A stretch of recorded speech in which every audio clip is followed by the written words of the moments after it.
Sir politics లో education qualification పెట్టాలా వద్దా మీ ఆప్షన్ ఏంటి సార్? ఎడ్యుకేషన్ క్వాలిఫికేషన్ కంపల్సరీ పెట్టాలి. ఒక కానిస్టేబుల్ స్వతంగా ఏ నిర్ణయం తీసుకోడు, ఎస్ఐ గారు చెప్పిన వాటిని పాటించడం తప్ప.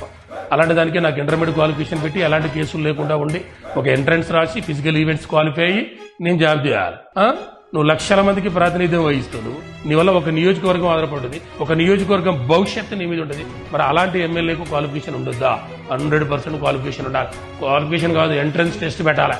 ప్లస్ ఒకటి, ఆ కుటుంబంలో ఎవడైనా ఒకసారి ఎమ్మెల్యే అయినట్టే మళ్ళీ ఆ కుటుంబానికి ఛాయిస్ లేదు.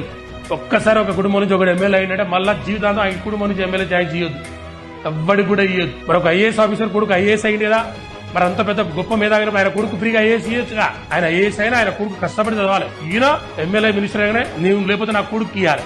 ఎవరి జాగిరి ఇదంతా మనకు బుద్ధి ఉండాలి. ఫస్ట్ ఎమ్మెల్యేకి ఎంపీ పొడిచి ఒక్కడు చేస్తే ఈయన పోతే కొడుకు, కొడుకు పోతే కూతురు, అట్లా ఉంది పరిస్థితి.